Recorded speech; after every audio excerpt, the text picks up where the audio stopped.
Untuk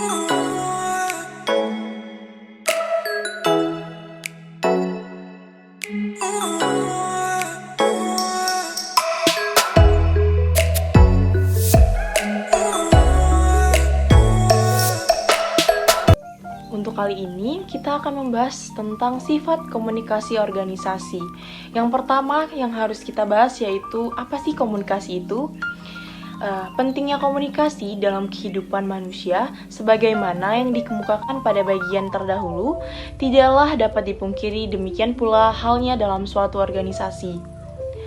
Dengan adanya komunikasi yang baik, akan membantu kelancaran organisasi. Demikian pula sebaliknya, komunikasi yang efektif adalah merupakan bagian yang penting bagi semua organisasi. Komunikasi organisasi dapat membantu kita dalam hal menyelesaikan tugas yang berkaitan dengan peran dan tanggung jawab, khusus penjualan, layanan, dan produksi. Kemudian, menyesuaikan diri dengan perubahan melalui kreativitas dan adaptasi individu dan juga organisasi. Kemudian menyelesaikan tugas melalui pemeliharaan kebijakan, prosedur, atau peraturan yang mendukung operasi harian dan berkelanjutan.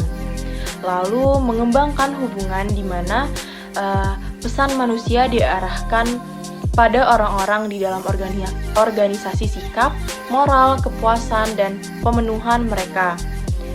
Dan yang terakhir yaitu mengordinasikan, merencanakan, dan mengendalikan operasi organisasi melalui manajemen. Terciptanya sinergi merupakan kontribusi yang diberikan oleh komunikasi, dan dengan terciptanya sinergi tersebut akan tercipta kinerja yang baik. Oleh karena itu, menciptakan sinergi melalui komunikasi yang benar dan tepat akan mengefektifkan pencapaian tujuan organisasi. Seorang pemimpin dapat diukur kualitas dan kualifikasi kepemimpinannya dari proses komunikasi yang dilakukannya.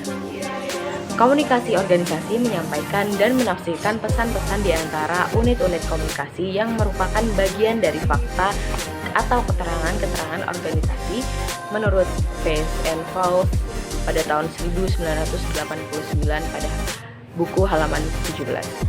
Dengan demikian, yang dituntut adalah bagaimana seseorang, baik pimpinan, staf maupun bawahan, mampu untuk mengungkapkan dan mengekspresikan ide-idenya kepada semua pihak dalam organisasi tersebut. Kalau diperhatikan dengan seksama bahwa komunikasi organisasi tersebut memiliki karakter sebagai pengiriman atau pengarahan pesan, penafsiran pesan, dan penanganan atau menindaklanjuti pesan tersebut agar kegiatan organisasi dapat dijalankan sesuai dengan pesan. Yang kedua yaitu sifat komunikasi.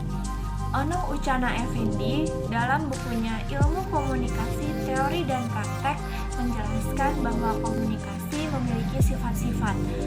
Adapun beberapa sifat komunikasi tersebut yakni yang pertama tatap muka atau face to face. Lalu yang kedua yaitu bermedia. Yang ketiga verbal, baik itu secara lisan maupun tulisan. Dan yang keempat nonverbal, baik secara gerakan atau isyarat badaniah atau bergambar melalui foto. Komunikator atau pengirim pesan dalam menyampaikan pesan kepada komunikan atau penerima pesan dituntut untuk memiliki kemampuan dan pengalaman agar adanya umpan balik atau feedback dari si komunikan itu sendiri. Dalam penyampaian pesan, komunikator bisa secara langsung atau face to face tanpa menggunakan media apapun. Komunikator juga bisa menggunakan bahasa sebagai lambang atau simbol komunikasi bermedia kepada komunikan. Fungsi media tersebut sebagai alat bantu dalam menyampaikan pesannya. Komunikator dapat menyampaikan pesannya secara verbal dan nonverbal. Verbal dibagi menjadi dua macam, yaitu tulisan dan lisan, sementara nonverbal dapat menggunakan gerakan lisan atau isyarat badan seperti melambaikan tangan, mengedipkan mata, dan sebagainya, ataupun menggunakan gambar untuk mengemukakan ide atau gagasan. Untuk pembahasan selanjutnya yaitu mengenai sifat komunikasi organisasi. Sifat komunikasi organisasi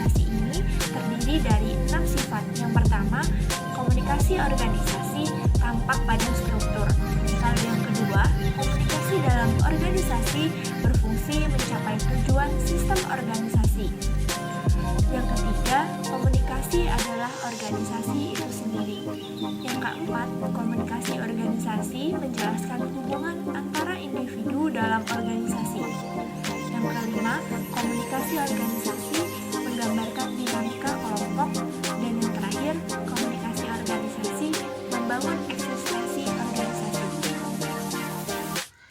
Komunikasi sebagai proses penciptaan makna atas interaksi organisasi, di mana komunikasi adalah organisasi itu sendiri yang di dalamnya terdapat perilaku pengorganisasian.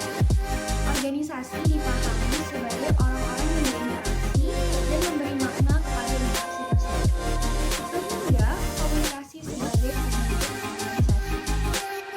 Komunikasi berpusat pada sebuah simbol dalam interaksi organisasi, menekankan pada bagaimana perilaku atau tindak komunikasi yang berlangsung dan ditampilkan dalam organisasi baik verbal, non-verbal, termasuk penampilan fisik seperti pakaian, warna, letak, suasana, dan konsep nilai, menciptakan makna dan budaya dalam organisasi.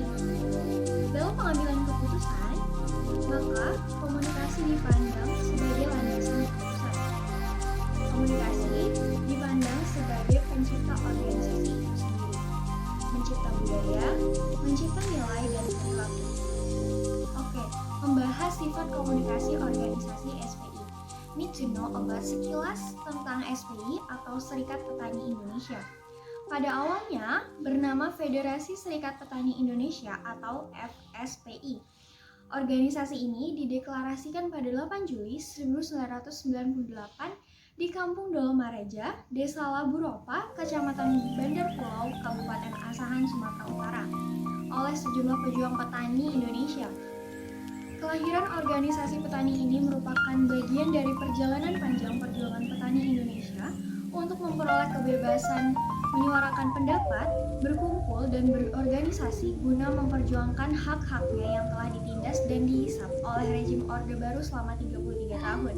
Pada saat deklarasi, dibentuk Badan Pelaksana Sementara yang bertugas mengkonsolidasikan kekuatan-kekuatan perjuangan petani di Indonesia untuk menjadi anggota FSPI dan melaksanakan kongres pertama pada tanggal 22 sampai 25 Februari di tahun 1999. Kongres pertama FSPI berhasil digelar di Medan, Sumatera Utara.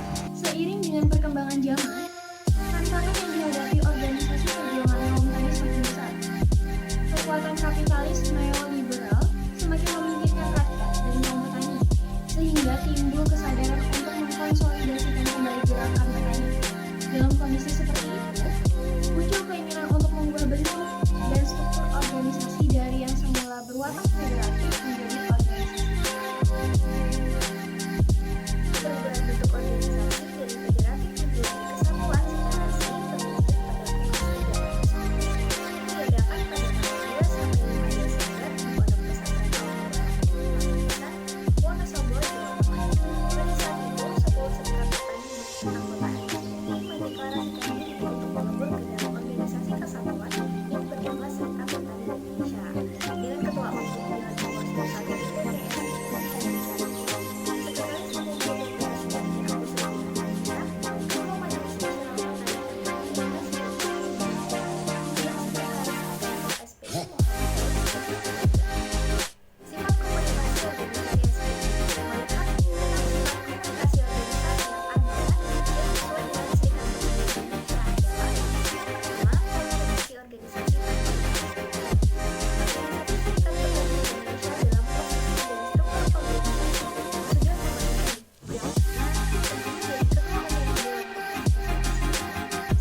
Sifat komunikasi yang selanjutnya yaitu komunikasi organisasi menjelaskan hubungan antar individu dalam organisasi. Komunikasi organisasi adalah proses pertukaran informasi yang dilakukan oleh anggota atau individu dalam suatu kelompok atau organisasi yang memiliki tujuan yang sama. Jadi, dalam organisasi pasti terjadi proses pertukaran informasi antara individu sehingga organisasi SPI ini bisa berjalan sampai sekarang. Oke, yang ketiga selanjutnya, komunikasi organisasi membangun eksistensi organisasi. Dalam sebuah organisasi harus memperhatikan eksistensinya, yang mana untuk itu diperlukan pengelolaan organisasi yang baik dan benar dengan mengoptimalkan segala sumber daya yang dimiliki, terutama sumber daya manusia atau anggotanya. SPI juga mempertahankan eksistensinya dalam organisasi dengan ikut berpartisipasi dalam menyuarakan hak-hak petani dan dilibatkan dalam menentukan kebijakan sektor pangan Indonesia dan mengembangkan komunitas petani.